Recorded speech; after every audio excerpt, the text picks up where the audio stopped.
ମୁତାବକ ପ୍ରତ୍ୟେକ ଗ୍ରାମାଞ୍ଚଳରେ 5,000 ରୁ 10,000 ଜନବସତିକୁ ନେଇ ଗଠନ ହୁଏ ସ୍ୱାସ୍ଥ୍ୟ ଉପକେନ୍ଦ୍ର ଏବଂ ପ୍ରତ୍ୟେକ ସ୍ୱାସ୍ଥ୍ୟ ଉପକେନ୍ଦ୍ରରେ ନିଯୁକ୍ତି ହୁଅନ୍ତି ଜଣେ ପୁରୁଷ ବହୁମୁଖୀ ସ୍ୱାସ୍ଥ୍ୟକର୍ମୀ ଏବଂ ଜଣେ ମହିଳା ବହୁମୁଖୀ ସ୍ୱାସ୍ଥ୍ୟକର୍ମୀ।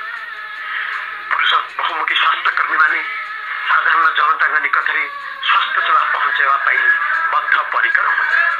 ସରକାରଙ୍କ ସ୍ୱାସ୍ଥ୍ୟ କାର୍ଯ୍ୟକ୍ରମ ଯଥା ମ୍ୟାଲେରିଆ, ଡାଇରିଆ, ଡେଙ୍ଗୁ, ଯକ୍ଷ୍ମା, ଏଡ୍ସ, କୁଷ୍ଠ, ଅନ୍ଧତ୍ୱ ଦୂରୀକରଣ, ଟିକାକରଣ, ଫାଇଲେରିଆ, ଗାଁ କଲ୍ୟାଣ ସମିତି, ସ୍କୁଲ ସ୍ୱାସ୍ଥ୍ୟ, ବନ୍ଧ୍ୟାକରଣ, ଗର୍ଭ ନିରୋଧକ ପଦ୍ଧତି, ସଚେତନତା, ବିଭିନ୍ନ ପ୍ରକାର ସଭା ସମିତି କରିବା ଏବଂ JMR, ପୋଲିଓ ଓ ମାତୃ ଶିଶୁ ମୃତ୍ୟୁହାର ଆଦିକୁ ସଫଳ ରୂପାୟନ କରିବାରେ ସର୍ବାଧିକ ଭୂମିକା ଲିଭାଇଥାନ୍ତି। ଦୁର୍ଗମ ବଣ, ପାହାଡ଼, ନଦୀ, ନାଳ, ଖରା, ବର୍ଷାକୁ ଭୂକ୍ଷେପ ନ କରି ଜନସାଧାରଣଙ୍କ ନିକଟରେ ସ୍ୱାସ୍ଥ୍ୟ ସେବା ପହଞ୍ଚାଇବା କ୍ଷେତ୍ରରେ ଏହି ପୁରୁଷ ସ୍ୱାସ୍ଥ୍ୟକର୍ମୀମାନଙ୍କ ଭୂମିକା ଅତ୍ୟନ୍ତ ଗୁରୁତ୍ୱପୂର୍ଣ୍ଣ।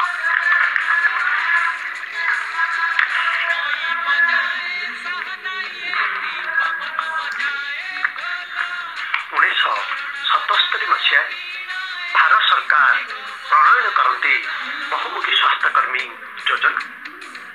ଯୋଜନା ମୁତାବକ ପ୍ରତ୍ୟେକ ଗ୍ରାମାଞ୍ଚଳରେ 5,000 ରୁ 10,000 ଜନବସତିକୁ ନେଇ ଗଠନ ହୁଏ ସ୍ୱାସ୍ଥ୍ୟ ଉପକେନ୍ଦ୍ର ଏବଂ ପ୍ରତ୍ୟେକ ସ୍ୱାସ୍ଥ୍ୟ ଉପକେନ୍ଦ୍ରରେ ନିଯୁକ୍ତି ହୁଅନ୍ତି ଜଣେ ପୁରୁଷ ବହୁମୁଖୀ ସ୍ୱାସ୍ଥ୍ୟକର୍ମୀ ଏବଂ ଜଣେ ମହିଳା ବହୁମୁଖୀ ସ୍ୱାସ୍ଥ୍ୟକର୍ମୀ।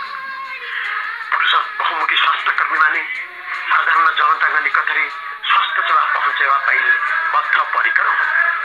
ସରକାରଙ୍କ ସ୍ୱାସ୍ଥ୍ୟ କାର୍ଯ୍ୟକ୍ରମ ଯଥା ମ୍ୟାଲେରିଆ, ଡାଇରିଆ, ଡେଙ୍ଗୁ, ଯକ୍ଷ୍ମା, ଏଡ୍ସ, କୁଷ୍ଠ, ଅନ୍ଧତ୍ୱ ଦୂରୀକରଣ, ଟିକାକରଣ, ଫାଇଲେରିଆ, ଗାଁ କଲ୍ୟାଣ ସମିତି, ସ୍କୁଲ ସ୍ୱାସ୍ଥ୍ୟ, ବନ୍ଧ୍ୟାକରଣ, ଗର୍ଭ ନିରୋଧକ ପଦ୍ଧତି, ସଚେତନତା, ବିଭିନ୍ନ ପ୍ରକାର ସଭା ସମିତି କରିବା ଏବଂ JMR, ପୋଲିଓ ଓ ମାତୃ ଶିଶୁ ମୃତ୍ୟୁହାର ଆଦିକୁ ସଫଳ ରୂପାୟନ କରିବାରେ ସର୍ବାଧିକ ଭୂମିକା ଲିଭାଇଥାନ୍ତି। ଦୁର୍ଗମ ବଣ, ପାହାଡ଼, ନଦୀ, ନାଳ, ଖରା, ବର୍ଷାକୁ ଭୂକ୍ଷେପ ନ କରି ଜନସାଧାରଣଙ୍କ ନିକଟରେ ସ୍ୱାସ୍ଥ୍ୟ ସେବା ପହଞ୍ଚାଇବା କ୍ଷେତ୍ରରେ ଏହି ପୁରୁଷ ସ୍ୱାସ୍ଥ୍ୟକର୍ମୀମାନଙ୍କ ଭୂମିକା ଅତ୍ୟନ୍ତ ଗୁରୁତ୍ୱପୂର୍ଣ୍ଣ।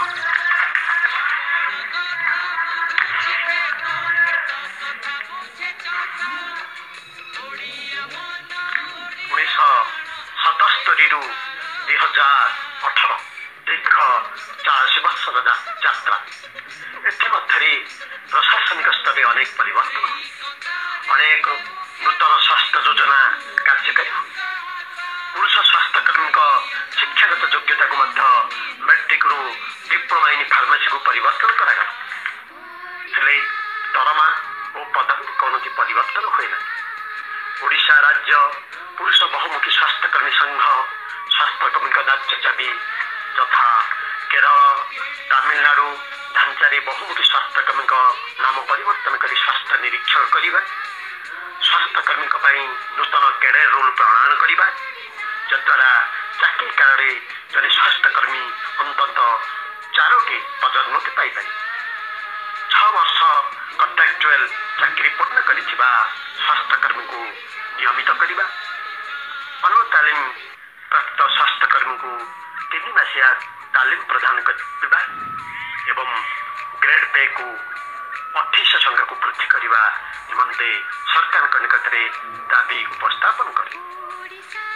ମାନ୍ୟବର ସାଂସଦ ଓ ବିଧାୟକମାନେ ମଧ୍ୟ ସ୍ୱାସ୍ଥ୍ୟକର୍ମୀଙ୍କର ନ୍ୟାଯ୍ୟ ଦାବିକୁ ସମର୍ଥନ କରି ଚିଠି ଲେଖନ୍ତି ସରକାରଙ୍କ ନିକଟରେ। ଓଡ଼ିଶାର ବିଭିନ୍ନ ପ୍ରାନ୍ତରେ କାର୍ଯ୍ୟରତ ସ୍ୱାସ୍ଥ୍ୟକର୍ମୀମାନେ ପୋଷ୍ଟ କାର୍ଡ ମାଧ୍ୟମରେ ନିଜର ଦାବି ଉପସ୍ଥାପନ କରନ୍ତି ସରକାରଙ୍କ ନିକଟରେ।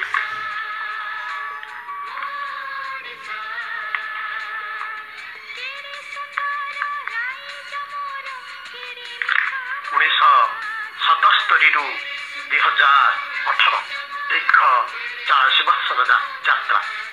ଏଥିମଧ୍ୟରେ ପ୍ରଶାସନିକ ସ୍ତରରେ ଅନେକ ପରିବର୍ତ୍ତନ, ଅନେକ ନୂତନ ସ୍ୱାସ୍ଥ୍ୟ ଯୋଜନା କାର୍ଯ୍ୟକାରୀ ହୁଏ। ପୁରୁଷ ସ୍ୱାସ୍ଥ୍ୟକର୍ମୀଙ୍କ ଶିକ୍ଷାଗତ ଯୋଗ୍ୟତାକୁ ମଧ୍ୟ ମେଟ୍ରିକରୁ ଡିପ୍ଲୋମା ଇନ୍ ଫାର୍ମାସିକୁ ପରିବର୍ତ୍ତନ କରାଗଲା। ହେଲେ ଦରମା ଓ ପଦବୀରେ କୌଣସି ପରିବର୍ତ୍ତନ ହୁଏ ନାହିଁ। ଓଡ଼ିଶା ରାଜ୍ୟ ପୁରୁଷ ବହୁମୁଖୀ ସ୍ୱାସ୍ଥ୍ୟକର୍ମୀ ସଂଘ ସ୍ୱାସ୍ଥ୍ୟକର୍ମୀଙ୍କ ନ୍ୟାଯ୍ୟ ଦାବି ଯଥା କେରଳ, ତାମିଲନାଡୁ ଢାଞ୍ଚାରେ ବହୁମୁଖୀ ସ୍ୱାସ୍ଥ୍ୟକର୍ମୀଙ୍କ ନାମ ପରିବର୍ତ୍ତନ କରି ସ୍ୱାସ୍ଥ୍ୟ ନିରୀକ୍ଷଣ କରିବା, ସ୍ୱାସ୍ଥ୍ୟକର୍ମୀଙ୍କ ପାଇଁ ନୂତନ କ୍ୟାଡର ରୁଲ୍ ପ୍ରଣୟନ କରିବା, ଯଦ୍ୱାରା ଚାକିରି କାଳରେ ଜଣେ ସ୍ୱାସ୍ଥ୍ୟକର୍ମୀ ଅନ୍ତତଃ 4ଟି ପଦୋନ୍ନତି ପାଇପାରିବେ। 6 ବର୍ଷ କଣ୍ଟ୍ରାକ୍ଚୁଆଲ ଚାକିରି ପୂର୍ଣ୍ଣ କରିଥିବା ସ୍ୱାସ୍ଥ୍ୟକର୍ମୀଙ୍କୁ ନିୟମିତ କରିବା, ଅନୁତାଲିମ ପ୍ରାପ୍ତ ସ୍ୱାସ୍ଥ୍ୟକର୍ମୀଙ୍କୁ 3 ମାସିଆ ତାଲିମ ପ୍ରଦାନ କରିବା ଏବଂ ଗ୍ରେଡ୍ ପେକୁ 28 ସଂଖ୍ୟାକୁ ବୃଦ୍ଧି କରିବା ନିମନ୍ତେ ସରକାରଙ୍କ ନିକଟରେ ଦାବି ଉପସ୍ଥାପନ କରେ। ମାନ୍ୟବର ସାଂସଦ ଓ ବିଧାୟକମାନେ ମଧ୍ୟ ସ୍ୱାସ୍ଥ୍ୟକର୍ମୀଙ୍କର ନ୍ୟାଯ୍ୟ ଦାବିକୁ ସମର୍ଥନ କରି ଚିଠି ଲେଖନ୍ତି ସରକାରଙ୍କ ନିକଟରେ। ଓଡ଼ିଶାର ବିଭିନ୍ନ ପ୍ରାନ୍ତରେ କାର୍ଯ୍ୟରତ ସ୍ୱାସ୍ଥ୍ୟକର୍ମୀମାନେ ପୋଷ୍ଟ କାର୍ଡ ମାଧ୍ୟମରେ ନିଜର ଦାବି ଉପସ୍ଥାପନ କରନ୍ତି ସରକାରଙ୍କ ନିକଟରେ।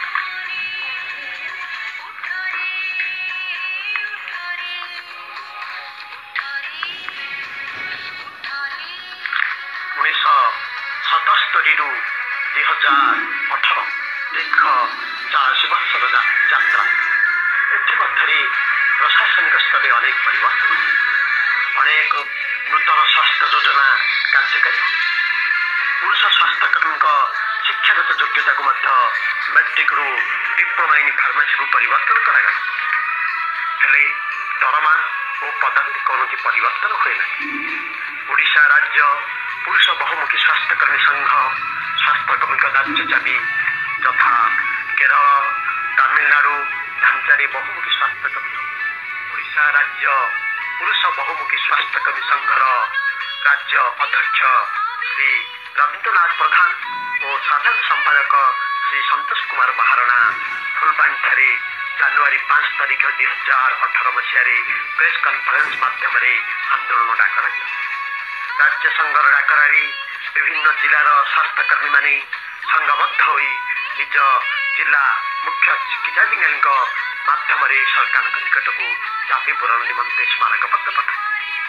ଶେଷରେ ସରକାର ଓଡ଼ିଶା ରାଜ୍ୟ ପୁରୁଷ ବହୁମୁଖୀ ସ୍ୱାସ୍ଥ୍ୟକର୍ମୀ ସଂଘର ରାଜ୍ୟ ଅଧ୍ୟକ୍ଷ ଶ୍ରୀ ରବୀନ୍ଦ୍ରନାଥ ପ୍ରଧାନ ଓ ସାଧାରଣ ସମ୍ପାଦକ ଶ୍ରୀ ସନ୍ତୋଷ କୁମାର ମହାରଣା ଫୁଲବାଣୀଠାରେ ଜାନୁଆରୀ 5 ତାରିଖ 2018 ମସିହାରେ ପ୍ରେସ୍ କନଫରେନ୍ସ ମାଧ୍ୟମରେ ଆନ୍ଦୋଳନ ଡାକରା ରାଜ୍ୟ ସଂଘର ଡାକରାରେ ବିଭିନ୍ନ ଜିଲ୍ଲାର ସ୍ୱାସ୍ଥ୍ୟକର୍ମୀମାନେ ସଂଘବଦ୍ଧ ହୋଇ ନିଜ ଜିଲ୍ଲା ମୁଖ୍ୟ ଚିକିତ୍ସାଧିକାରୀଙ୍କ ମାଧ୍ୟମରେ ସରକାରଙ୍କ ନିକଟକୁ ଦାବି ପୂରଣ ନିମନ୍ତେ ସ୍ମାରକପତ୍ର ପଠାଇଥିଲେ। ଶେଷରେ ସରକାର ଓଡ଼ିଶା ରାଜ୍ୟ ପୁରୁଷ ବହୁମୁଖୀ ସ୍ୱାସ୍ଥ୍ୟକର୍ମୀ ସଂଘର ରାଜ୍ୟ ଅଧ୍ୟକ୍ଷ ଶ୍ରୀ ରବୀନ୍ଦ୍ରନାଥ ପ୍ରଧାନ ଓ ସାଧାରଣ ସମ୍ପାଦକ ଶ୍ରୀ ସନ୍ତୋଷ କୁମାର ମହାରଣା ଫୁଲବାଣୀଠାରେ ଜାନୁଆରୀ 5 ତାରିଖ 2018 ମସିହାରେ ପ୍ରେସ୍ କନଫରେନ୍ସ ମାଧ୍ୟମରେ ଆନ୍ଦୋଳନ ଡାକରା ରାଜ୍ୟ ସଂଘର ଡାକରାରେ ବିଭିନ୍ନ ଜିଲ୍ଲାର ସ୍ୱାସ୍ଥ୍ୟକର୍ମୀମାନେ ସଂଘବଦ୍ଧ ହୋଇ ନିଜ ଜିଲ୍ଲା ମୁଖ୍ୟ ଚିକିତ୍ସାଧିକାରୀଙ୍କ ମାଧ୍ୟମରେ ସରକାରଙ୍କ ନିକଟକୁ ଦାବି ପୂରଣ ନିମନ୍ତେ ସ୍ମାରକପତ୍ର ପଠାଇଥିଲେ।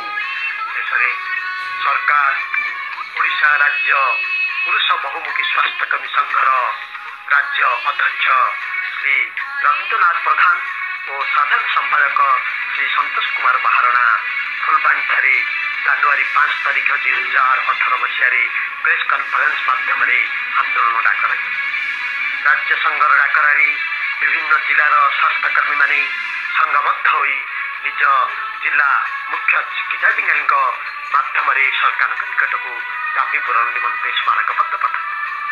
ଶେଷରେ ସରକାର ଓଡ଼ିଶା ରାଜ୍ୟ ପୁରୁଷ ବହୁମୁଖୀ ସ୍ୱାସ୍ଥ୍ୟକର୍ମୀ ସଂଘର ରାଜ୍ୟ ଅଧ୍ୟକ୍ଷ ଶ୍ରୀ ରବୀନ୍ଦ୍ରନାଥ ପ୍ରଧାନ ଓ ସାଧାରଣ ସମ୍ପାଦକ ଶ୍ରୀ ସନ୍ତୋଷ କୁମାର ମହାରଣା ଫୁଲବାଣୀଠାରେ ଜାନୁଆରୀ 5 ତାରିଖ 2018 ମସିହାରେ ପ୍ରେସ୍ କନଫରେନ୍ସ ମାଧ୍ୟମରେ ଆନ୍ଦୋଳନ ଡାକରା ରାଜ୍ୟ ସଂଘର ଡାକରାରେ ବିଭିନ୍ନ ଜିଲ୍ଲାର ସ୍ୱାସ୍ଥ୍ୟକର୍ମୀମାନେ ସଂଘବଦ୍ଧ ହୋଇ ନିଜ जिला मुख्य चिकित्साधिकारी माध्यम सरकार निकट को दाबी पूरण निमंते स्मारकपत्र पठाई शेष सरकार ओडिशा राज्य पुरुष बहुमुखी स्वास्थ्यकर्मी संघर राज्य अध्यक्ष श्री रवीन्द्रनाथ प्रधान और साधारण संपादक श्री संतोष कुमार महारणा फुलबाणी जानुरी 5 तारिख 2018 मसीह प्रेस कॉन्फ्रेंस माध्यम आंदोलन डाकर राज्य संघर डाकर विभिन्न जिलार स्वास्थ्यकर्मी माने संघबद्ध हो निज जिला मुख्य चिकित्साधिकारी माध्यम सरकार निकट को दाबी पूरण निमंते स्मारकपत्र पठाई शेष सरकार मंत्री को दिखाई दाबी को प्राय 10-12 जन एमएलए और 3 जन एमपी रेकमेंड करके पठे दाबी न्याय दाबी आपको सरकार यथाशीघ्र पूर्ण कर उपांत अंचल पंचायत लेवल जो काम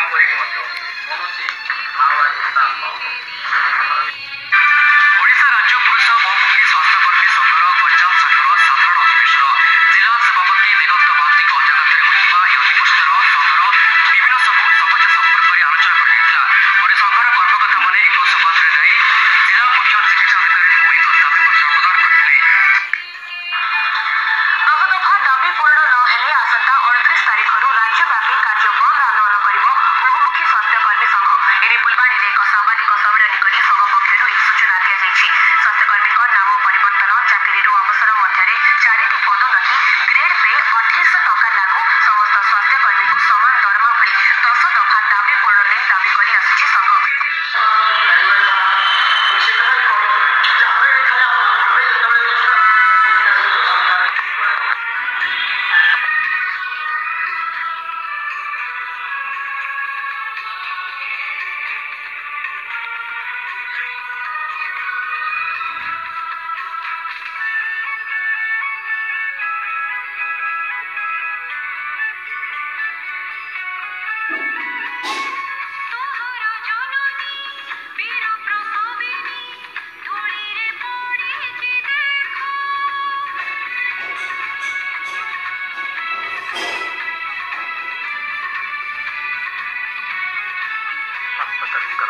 राज्य दाबी